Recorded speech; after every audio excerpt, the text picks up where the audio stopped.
Hello YouTube, 'tis I making another video from lovely sunny Spain. Well, today it's not so sunny. It's a bit of a grim day today, if I have to be completely honest with you. But that's not what we're here to talk about in today's video. I've actually got a few bulletin points to talk about on my little piece of paper, because there's a little bit much for me to remember off the top of my head, but I'm not on a script or anything. That's just what there is to chat about. So first thing I want to talk about is, well, the whole thing I'm talking about is driving in traffic. It's a thing we all do. We all pass our test and we get out on the road. We have our first car. We learn to drive as one, you know. But there's things they don't teach you in your theory. They might teach in other countries, I'm not sure, but at least not in the UK and not in Spain, because I've done a theory test for both of them. And this is etiquette. For example, let's say you want to let someone out of an intersection. You flash the high beams up. Not allowed to do that on your test, that's illegal. But everyone does it. You're not allowed to wave your hand outside the car to signal to people, unless it's like, you know, turning right, turning left, reversing, you know, all that bollocks. But nobody does it anyways. What I'm trying to say is, there's things people need to know when they're driving, especially those who are new, because otherwise they might think, what the fuck are they saying to me? Another example is, let's say you've let a lorry through. This is a very common one in Spain. Get them through, they'll put their hazards on. They'll go tick, tick, tick, tick, you know, maybe 2 flashes, 3 flashes, something like that. Just to say it's a courtesy, it's a thank you, right? People who aren't really into commercially driving, they don't do it. I've driven a lot of places now and they do it everywhere. So I do it as well, out of courtesy to others. So say thank you. And it also gives you a bit more respect from other people on the road. They're not going to try and ram you off like some hooligan, oftentimes. But as you get further north from Spain towards France, they change up the thank you a little bit. Instead of doing the hazards, because that is an emergency, you know, I am a hazard, they use the indicators. They do left, right, left, right, left, right, really quick. So you just see, that's their thank you. And I think that might be slightly better of a system, but it's the same thing anyways. But there's also etiquette for motorcyclists as well. Motorcyclists tend to wave to each other when they see them, but generally it's only with people who are wearing gear. You don't want to give a "hey, you're cool man" to somebody in t-shirt and shorts and no gloves or anything like that. Actually in France it's mandated to wear gloves. My goodness, it's windy. Should I wait for the wind to die down? I'm not sure.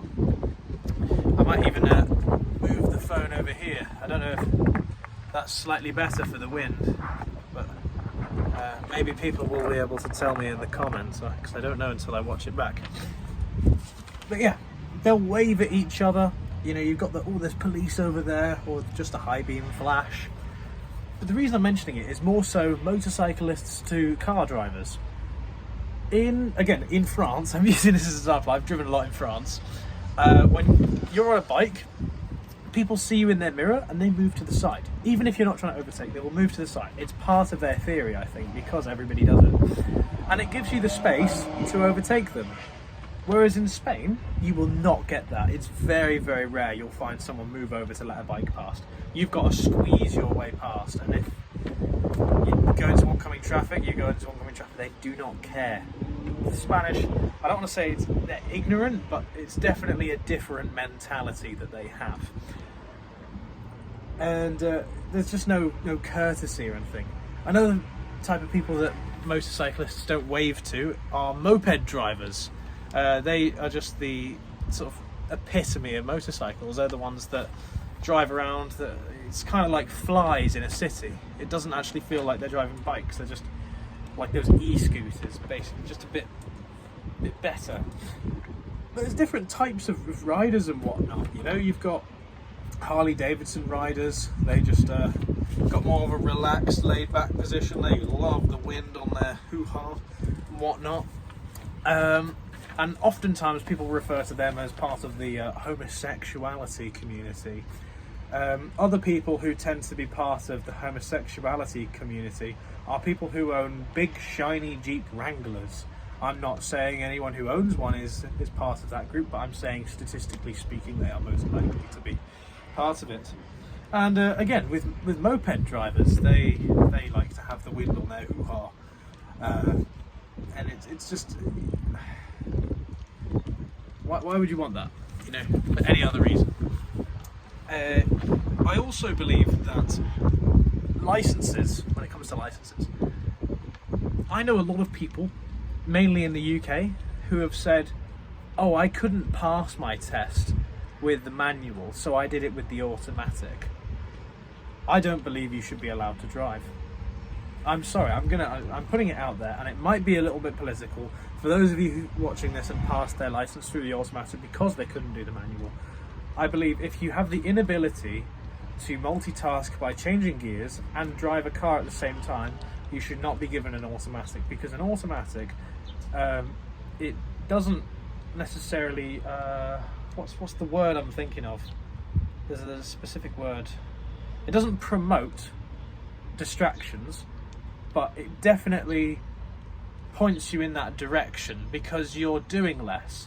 So you think, oh, I can go on my phone, I can eat a sandwich, I can have a drink, because you're not having to change gear and put your foot on the clutch and whatnot.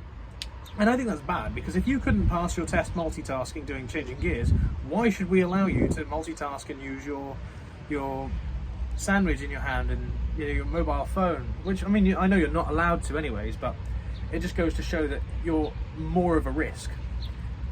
And it's the same for motorbikes. I know a lot of people say, oh, I couldn't get my head around all the balance and the changing gears and then the road rules as well and keeping an eye on traffic. You shouldn't be allowed to drive. It's as simple as that. I don't know if any of you agree, but that's just my personal opinion. On the topic of people who should not be allowed to drive, no, okay, I'm going to take that back before I get hate. Shouldn't be allowed to drive, but should be assessed. Again, it's people who are over the age of 70. I've seen so many people out there on the road who look like they're, borderline on their deathbed, going at 30 kilometers an hour through a 70 kilometer an hour road, like, A road and stuff like that. And it's actually more dangerous than, I would say, going a bit over the speed limit. Because let's say someone goes around a blind bend going the speed limit and then boom, there's some old codger. And the old codger's so old, you crash into him, he dies on the spot, just dead. Just from the shock alone. So I think that when people turn 70, they should have sort of a new driving test. Not quite as strict as the driving test you first take, where hands are 10 and 2 and make sure you mirror check, step off, speed change, mirror check. Not that strict, because nobody actually drives like they're on their test when you're actually driving out in public. But I think they should have an invigilator go to an old person who's just turned 70 and say, look, I'm going to need you to drive me around for an hour. I'm going to tell you to go here, I'm going to tell you to go there, and we're going to see how you do. And if they deem that they are dead slow and they can't do what they're doing, then they're going to have to retake their test, or just abandon driving and take the bus because it's safer, not only for them but also for the public. That's again just my opinion. They also tend to cause a thing called phantom traffic. Now I'm going to give you a little brief rundown of what it is if you don't know. It's basically where, if you're on the motorway, for example, and a dog runs in the road, and you slow down because you don't want to hit the dog, and the guy behind you slows down, and the guy behind them slows down, everybody's so close together, you end up all slowing down in unison.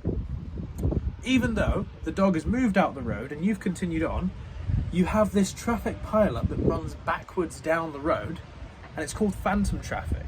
Have you ever been on the motorway with total gridlock and you think, oh my goodness, there must be some really bad accident up ahead for this to be this bad? I actually had this today. Once again, I had to drop off a mate over at Malaga Airport, and I thought, wow, there must be some sort of accident that's happened here. Only to come find out, it's nothing. It's just phantom traffic. Yeah, old people can cause that just by going slow. Rudely cut off there by my phone storage being full, but I've deleted some videos that I recorded before. Yeah, something that happened to me today, actually, when I was going from Malaga back to here, was there was a taxi man alongside with me at the toll booth. So in Spain, admittedly, it's a little bit dodgy this. You've got about, I don't know, 5, 6, 7 lanes of tolls, and they channel into 2 lanes for the motorway. So you get all the people coming through, and then boom, you get a sort of bottleneck. So you're supposed to go like nice and slow for it. I come out of the toll booth, and there's some cunt accelerating dead slow. Ironically enough, it was some old codger that looked like he was on his deathbed, going dead slow. So I go around him on the left, because in Spain you drive on the right. Go on the left to overtake, and I see this taxi man flashing his lights so aggressively, and I'm overtaking this old codger. So I'm in the fast lane, he's in the slow lane, and I'm passing him, and I'm going to move over once I get past. I move over. This taxi man gets extremely close to the side of my car, and I can see him through his window. He's looking at me, he's giving all these hand gestures, and I'm just looking at him saying, "You know, crazy." And that seemed to annoy him, especially after I gave him a big smile. This taxi man proceeds to swerve into me. I actually saw him go like this from his driver's perspective. Sends me onto the hard shoulder of the motorway. And I thought, wow, this guy is mentally unstable, especially to be a commercial driver. As I move back onto the slow lane of the highway, I'm thinking, okay, let's be careful of this guy. I actually get out my phone and I take a picture of his license plate. And I was thinking about reporting him to the police for reckless driving, but I don't think it's actually worth my time. It'll probably just turn into a he said, she said. So maybe I should get a dash cam, and then I can properly prosecute these people that are dangerous. If it was just a day-to-day person, maybe they're having a bad day or something like that, I can understand it. But a commercial taxi man, that's not right. Not to mention that once I'd taken this picture, he started brake checking me right in front, and that's very dangerous. The old codger almost caught up to us. That's the dangerous bit. Yeah, it's crazy the mentality of some people when you think about it. And then when he was done, he sped off at about 180 kilometers an hour, and I think, what's wrong with you? He's giving his car flat out, just abusing it completely. So it's not great.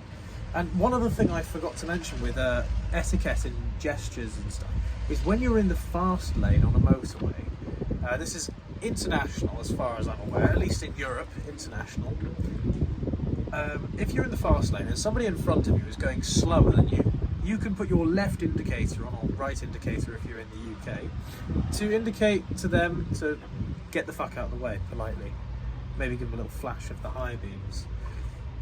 And that's another thing for anybody that didn't know, is the left indicator says get the fuck out of the way. Very, very common. Anyways, I don't think there's very much more that I can possibly talk about. I've talked about everything on my bullet points, so that's that. If there's anything that I've missed out, please do inform me, and maybe I'll mention it in my next video or anything. But for now, thank you for watching. May your God go with you, and good night.